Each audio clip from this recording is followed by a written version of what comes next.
KPK menetapkan ex-Wamenakar Immanuel Ebenezer dan 10 orang lainnya sebagai tersangka kasus pemerasan pengurusan sertifikasi keselamatan dan kesehatan kerja atau K3.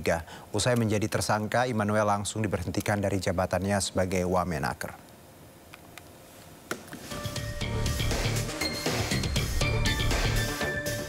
Beginilah Immanuel Ebenezer saat berjalan bersama tersangka lain di konferensi pers KPK.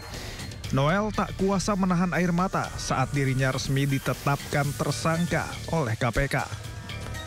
Ia pun meminta maaf kepada Presiden Prabowo Subianto, namun Noel membantah terlibat dalam kasus pemerasan. Saya ingin sekali pertama saya meminta maaf kepada Presiden Pak Prabowo. Kedua, saya minta maaf kepada anak dan istri saya. Ketiga, saya minta maaf terhadap rakyat. Saya juga ingin klarifikasi bahwa saya tidak di OTT. Pertama itu. Kedua, kasus saya bukan kasus pemerasan, agar narasi di luar tidak menjadi narasi yang kotor yang memberatkan saya. Dan kawan-kawan yang bersama saya tidak ada sedikitpun kasus pemerasan. Dan apa yang kami lakukan, woi, ada cewek ini, woi.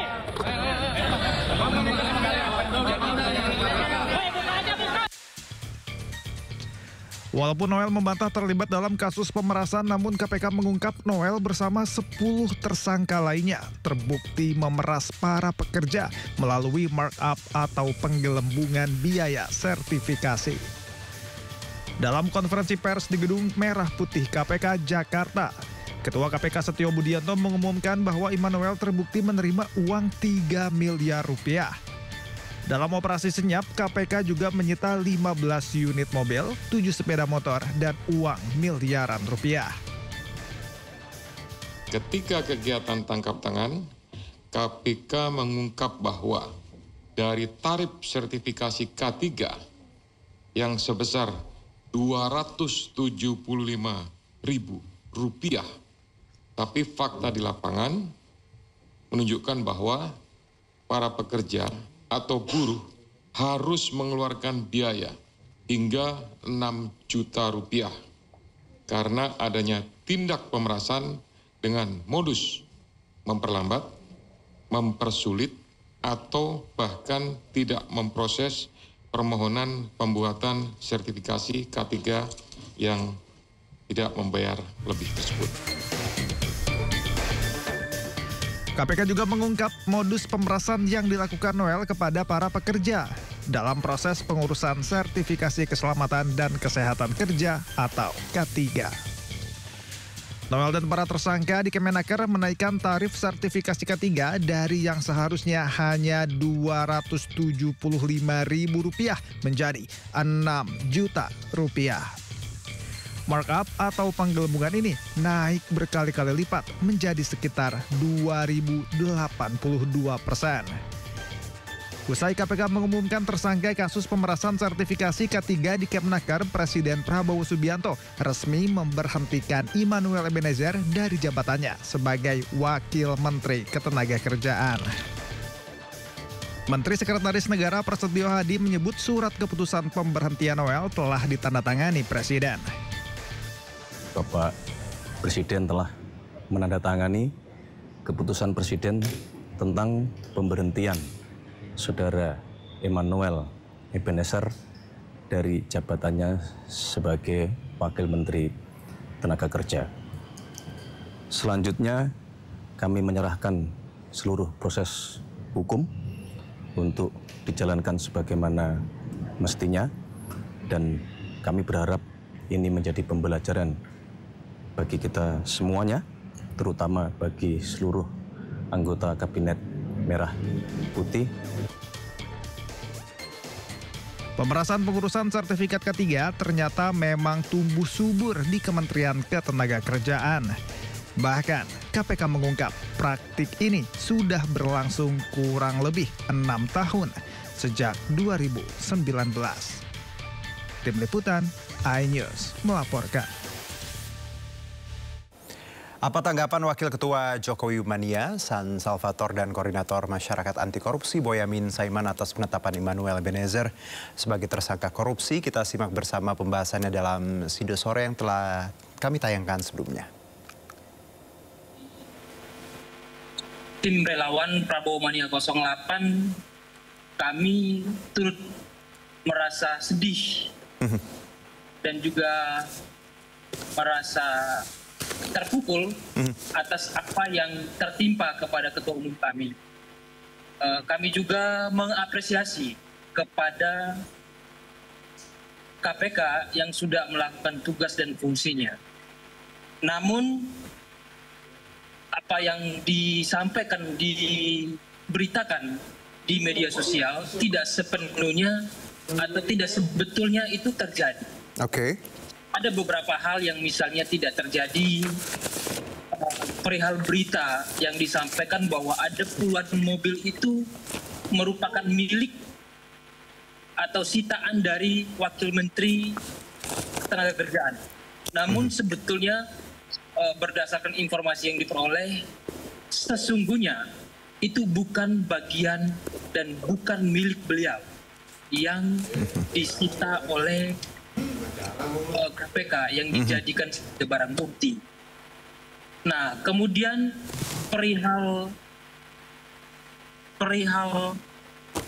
peristiwa OTT, sesungguhnya itu tidak terjadi perbuatan atau peristiwa pidana pada saat dan waktu yang bersamaan. Ini sesungguhnya adalah pengembangan yang mana kita tidak sepenuhnya tahu kejadian atau peristiwa ini sampai dengan detik ini detailnya seperti apa. Karena itu masih dalam ranah penyelidikan bagian dari KPK. Iya, Bang Salvator. Namun untuk itu kita sebagai pendukung Prabowo sepatutnya juga mendukung kebijakan beliau terhadap pemberantasan korupsi. Namun pada proses perkara ini, perihal penangkapan, itu kita juga bertanya-tanya. Pemberitaan mulanya kok seakan-akan ini di framing benar-benar persoalan ini seutuhnya adalah perbuatan wamenaker. Baik. Iya, padahal itu kejadiannya kita tidak sepenuhnya memikirkan itu bisa terjadi secepat itu dan juga sepenuhnya diketahui bahwa itu bukan OTT. Bukan OTT, itu pengembangan yang entah diproses dari mana, diperiksa dari mana. Kemudian ini dikatakan OTT. Kita juga miris dengan peristiwa pemberitaan yang milik. Ya, izin. Beberapa hal yang Anda sebutkan tadi Bang Salvator, izinkan saya juga memberikan keterangan. Kalau bicara mobil, memang kemarin juga KPK sudah menyebutkan Bang bahwa semua mobil yang disita adalah milik beberapa pihak. Jadi tidak ada framing bahwa semua mobil milik wamenaker. Kalaupun ada yang berada di media sosial itu mungkin yang Abang dapat. Tapi saya pun yang kemarin dalam breaking news ya, KPK sudah menyebutkan Bang bahwa mobil itu adalah beberapa pihak, milik beberapa pihak, bukan hanya milik Immanuel Ebenezer. Kedua Bang, soal pengembangan, Anda tadi juga tidak mengikuti tidak Bang bahwa KPK menyebutkan bahwa akhir Desember Immanuel sudah menerima 3 miliar Bang 2 bulan setelah menjabat. Bagaimana tanggapan Bang Salvator kalau tadi ini tadi di set up seperti itu, tapi data-data yang disebutkan KPK tadi memang mengarah bahwa Bang Immanuel menghalangi, menikmati dan tadi mengambil untung 3 miliar bahkan 2 bulan setelah menjabat Bang. Ya, saya belum mendapatkan informasi itu. Baik. Kemudian yang dinikmatin atau diambil pun sampai dengan detik ini kita belum melihat pemeriksaan BAP-nya. Baik. Nah, perlu diketahui itu kan ada proses hukum. Kemudian kenapa dia nerima, prosesnya seperti apa? Apakah itu di sepenuhnya dinarasikan yang dikatakan ya pemerasan. Padahal itu tidak yakin dan tidak percaya kita kalau seorang wamenaker melakukan pemerasan.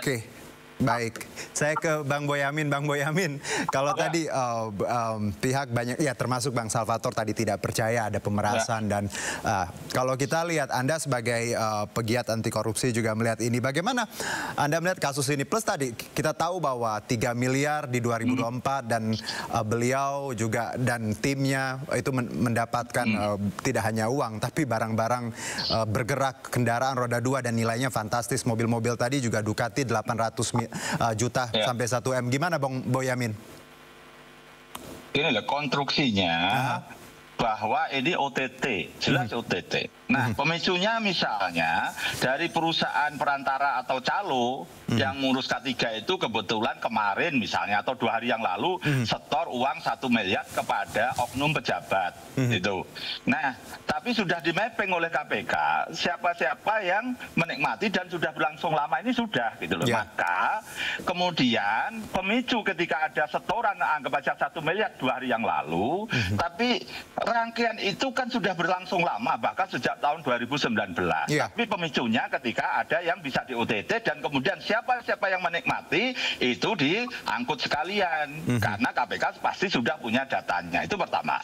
Kedua, misalnya anggap aja Pak Noel ini dia terayu gitu atau menjadi sesuatu yang tidak paham duit itu dari mana. Tapi menjadi salah ketika menerima duit 3 miliar itu tidak segera lapor KPK 30 hari maksimal dari penerimaan. Karena apa? Semua pejabat menerima sesuatu yang bukan dari gaji, dari honor, bukan dari tunjangan, apalagi diduga dari pihak lain atau bawahannya, maka wajib melapor kepada KPK sebagai bentuk gratifikasi. KPK akan menentukan bahwa uang itu boleh diterima atau tidak. Nah, kalau tidak, karena apa? Rangkanya dari A dari B ternyata dari swasta yang menjadi calo pengurusan K3. Gitu loh. Jadi ini satu rangkaian yang ada pemicunya. Dan ternyata KPK juga ngomong, ini sudah berlangsung lama. Dan Pak Noel diduga sudah menerima 2 bulan dan setelah pelantikan. Bang Boyamin, gitu loh. Jadi urutannya begitu. Iya, kalau kalimat pemerasan Bang Boyamin, ini kan bukan suap tapi pemerasan. Anda melihat memang Wamenaker ini mengarah ke situ, perannya memeras seperti itu? Menikmati minimal begitulah kira-kira gitu. Tadi yang dapat uang 3 miliar itu. Nah, ini kan bisa jadi di level paling bawah. Pak di PTSP misalnya, di pengurusan sertifikasi. Nah, bisa jadi hanya formulanya awalnya tadinya perusahaan makelar ini, calo ini hanya memberikan terima kasih. Tapi lama-lama si pihak PTSP minta tambahan lebih gitu. Karena kemudian tidak dikasih tambahan lebih, kemudian dilama-lamain. Nah, akhirnya mau nggak mau memberi. Terus besok lagi jadi kebiasaan gitu. Jadi ini kalau kamu tidak setor sekian, kan tadi dirembuskan 275.000 satu pengurusan.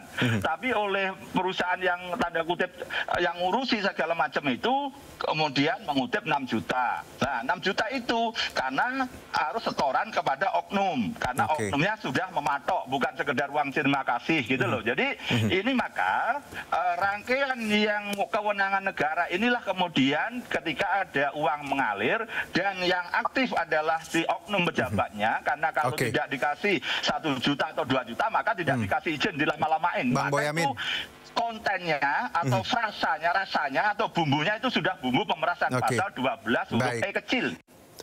Penetapan tersangka terhadap Wakil Menteri Ketenagakerjaan Immanuel Ebenezer alias Noel bukanlah akhir dari pengusutan dugaan pemerasan pengurusan sertifikat keselamatan dan kesehatan kerja. KPK kini menelusuri dugaan aliran dana yang mengarah ke pejabat lain.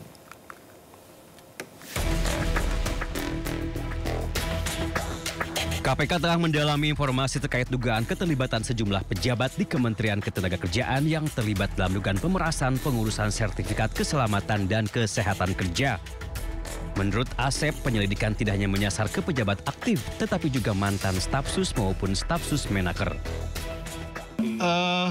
Terkait dengan pengetahuan para pejabat lainnya nih, ini menjawab dengan Mas Rizky juga. Tentunya kita sedang dalami, termasuk juga tadi kata Mas Rizky, ini aliran dananya ke stafsus dan lain itu sedang kita dalami seperti apa gitu ya. Ini kan baru 1 hari ini nih, kita baru melakukan konfirmasi kepada orang-orang yang kita amankan di malam Kamis kemarin. Kemudian kita tentu akan kembangkan. Kasus ini diduga berlangsung sejak 2019 hingga 2025 dan masih dalam tahap pengembangan. Dari Jakarta, tim liputan iNews melaporkan.